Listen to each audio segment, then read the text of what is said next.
반갑습니다. 범죄 미스터리 마니아 여러분. 여기는 평범한 일상 속에 숨겨진 숨막히는 진실을 파헤치는 공간 수요 미스터리입니다. 우리가 사는 세상은 생각보다 훨씬 더 복잡하고 때로는 섬뜩한 이야기를 품고 있습니다. 저는 이 채널을 통해 그 이야기들을 하나씩 여러분 앞에 꺼내놓으려 합니다. 시작하기 전에 구독 버튼 꾹 누르는 거 잊지 마시고요. 그럼 바로 시작합니다.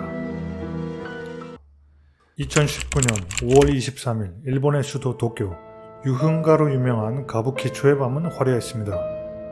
그 화려함 뒤편 한 고급 아파트 현관에서 피바다가 펼쳐졌습니다. 새벽 3시 50분 아름답고 젊은 한 여성, 그녀는 방금 전 자신의 전부였던 남자에게 날카로운 흉기를 휘둘렀고 주위에는 혈흔이 낭자했습니다. 하지만 경찰을 기다리는 이 여성의 모습은 너무나 기이했습니다. 후회, 공포? 그 어떤 감정도 아닌 마치 연극을 끝낸 배우처럼 기묘한 평온함과 옅은 미소가 전부였습니다. 범죄 현장에서 도망가지도 않고 어디론가 전화를 걸며 태연하게 담배를 피우고 있었죠. 도대체 무슨 일이 일어났던 걸까요? 이 기이한 사건을 들여다봅니다. 피해자는 가부키초 호스트바, 즉 호바에서 일하는 호스트 루나. 남자인데 굉장히 여성스러운 예명을 쓰는 이 가부키초 호바의 호스트 루나가 피해자입니다. 가해자는 그의 충실한 여성 손님 타카오카 유카. 이 범죄 현장에서 가해자인 타카오카의 사진이 너무 아름다운 범죄자, 현실판 얀데레라는 해시태그와 함께 당시 일본 SNS에서 매우 핫한 뉴스였습니다. 얀데레라는 일본어 표현은 누군가를 과도하게 사랑하고 그 대상에게 집착을 가지며 사회 통념상의 애정 표현의 수준을 벗어난 극단적인 행위를 벌이는 성격장애의 일종으로 현지에서 쓰입니다. 즉 호빠, 호스트 루나에 대한 타카오카의 과도한 집착에서 벌어진 사건이란 뜻입니다. 그런데 이 사건에서 일본 대중은 사건의 잔혹함 대신 가해자인 여성 타카오카의 아름다운 미모에 광적으로 열광했습니다. 또한 이 사건의 진실은 단순한 치정극이 아닙니다. 타카오카는 돈과 집착이 낳은 현대 일본의 어두운 청소년 성매매 문화 토요코키즈의 표상이었으며 이 비극은 물질 만능주의와 뒤틀린 애정관이 빚어낸 사회적 파멸을 상징합니다. 오늘 우리는 이 한 장의 사진 뒤에 숨겨진 광기, 배신, 그리고 파국을 향한 멈출 수 없는 궤적을 단 한순간도 놓칠 수 없는 압도적인 밀도로 추적할 것입니다. 지금 바로 그녀의 과거로 돌아가 보죠. 아름다운 야수 타카오카. 타카오카 유카의 초기 삶은 놀랍도록 평온했습니다. 중국 땅에서 일본인 아버지와 필리핀계 엄마 사이에서 태어난 타카오카. 외동딸로 자란 타카오카는 2살 때 필리핀계 어머니와 함께 일본으로 건너왔고 이후 일본 국적을 취득하여 일본인이 되었습니다. 이웃들은 그녀를 귀여운 외모에 조용하고 예의 바른 아이로 기억했습니다. 초등학교 시절에는 그림 대회를 휩쓸던 성실한 모범생이었습니다. 이 흠잡을 데 없는 순수한 소녀가 훗날 가부키초의 살인자가 되리라고는 그 당시 누구도 예상하지 못했습니다. 하지만 중학교 때 그녀의 내면에 숨겨진 불안정성이 처음으로 터져나옵니다. 반 친구들이 타카오카가 전에 사귀었던 남자친구를 놀리자 갑자기 폭발해서 교실에 의자를 던져버렸습니다.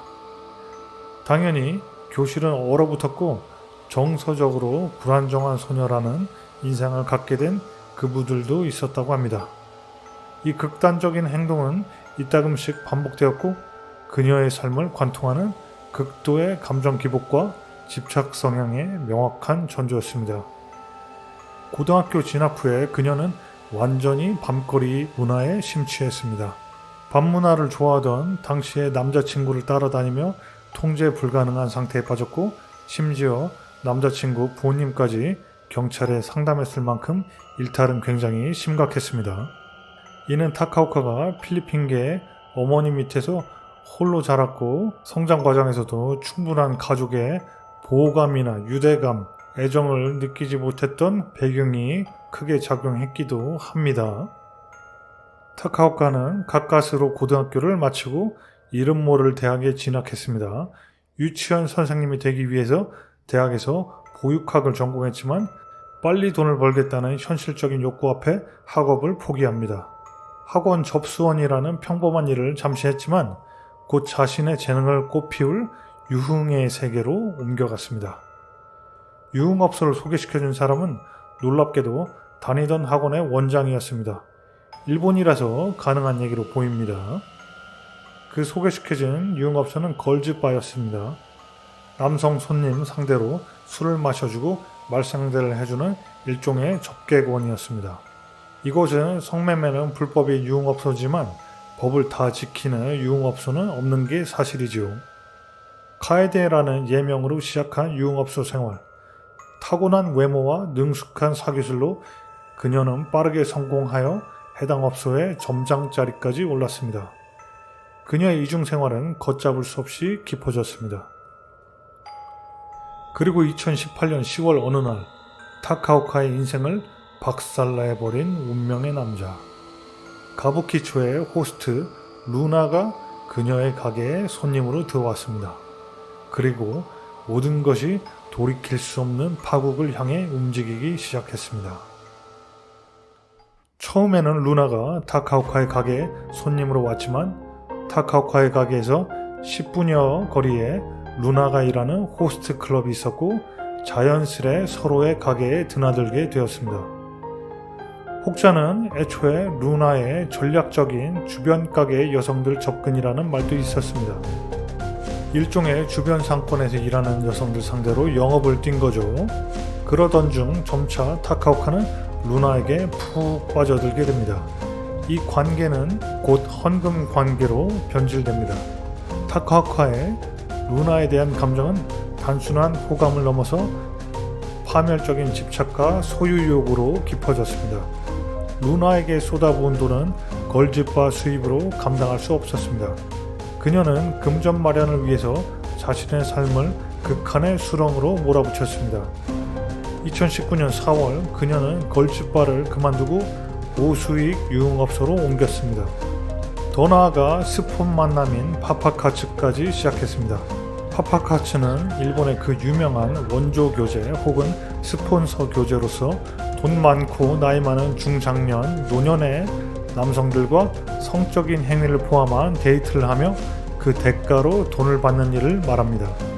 돈이 절박한 타카오카에게 돈의 출처는 상관없었습니다.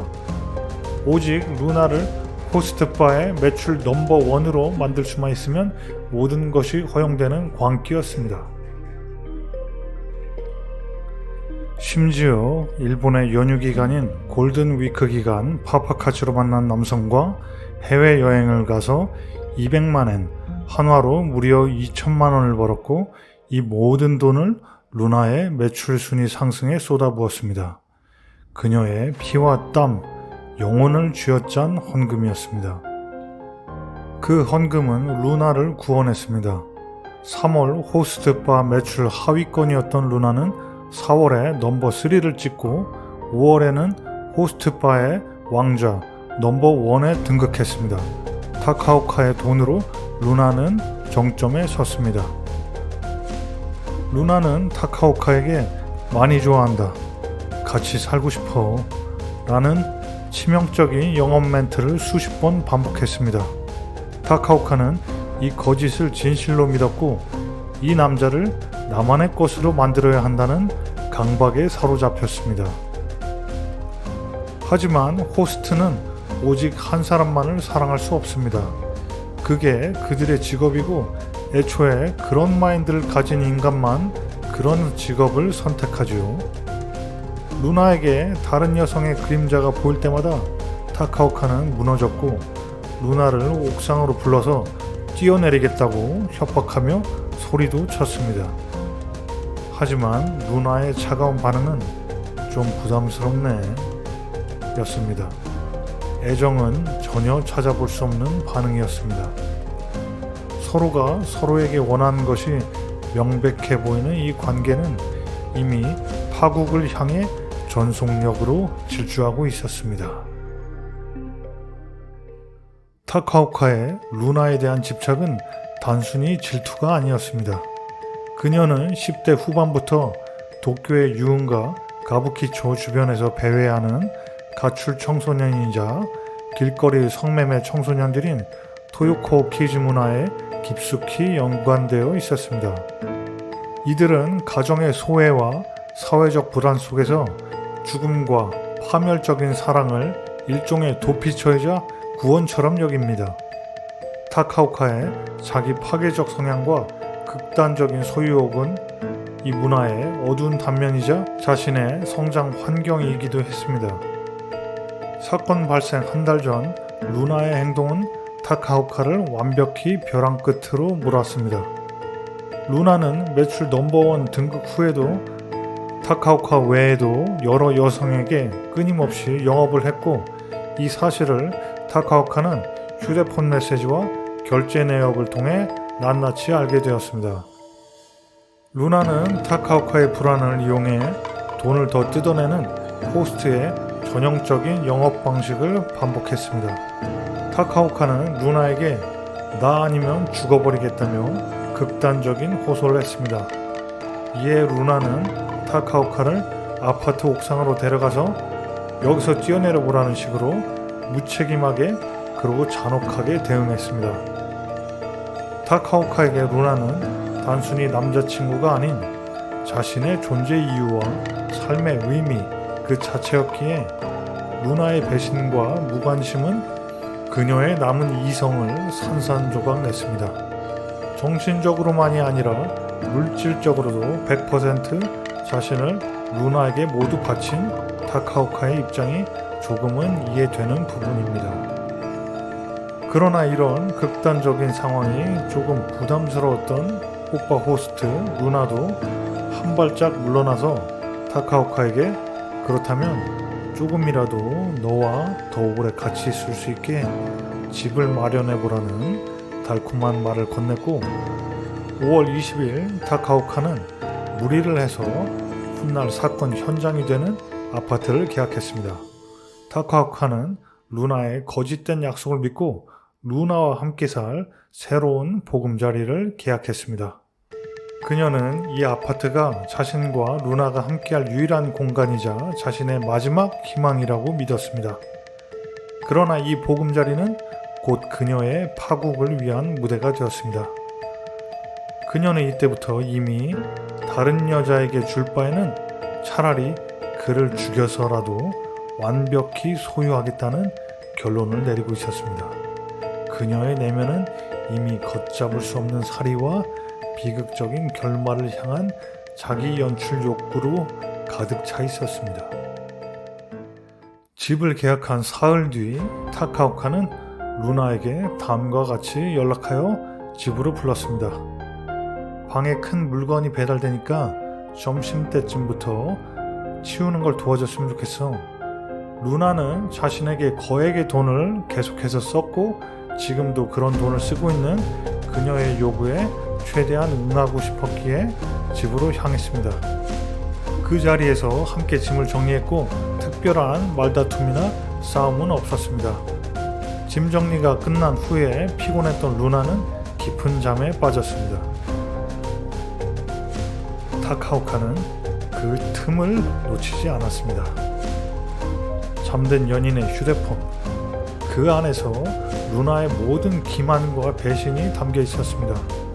다른 여성과의 밀착 사진, 또 다른 이에게 보낸 사랑한다는 여러 메시지들, 뻔한 호빠 호스트 루나의 달콤한 거짓말은 타카오카의 집착을 순수한 광기로 폭발시켰습니다.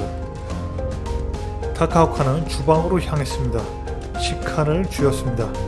그녀의 머릿속에는 오직 하나, 나 외에 다른 여자를 볼 바에야 그를 죽여서 영원히 내 것으로 만들자 라는 소유욕이 사리로 분출되었습니다.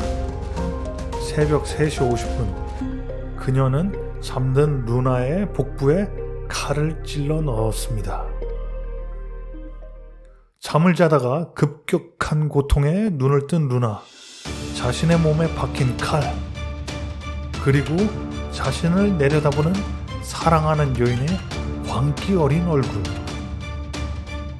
그는 공포에 질려 타카오카를 밀어내고 미친 듯이 방을 뛰어다니며 도망치기 시작했습니다.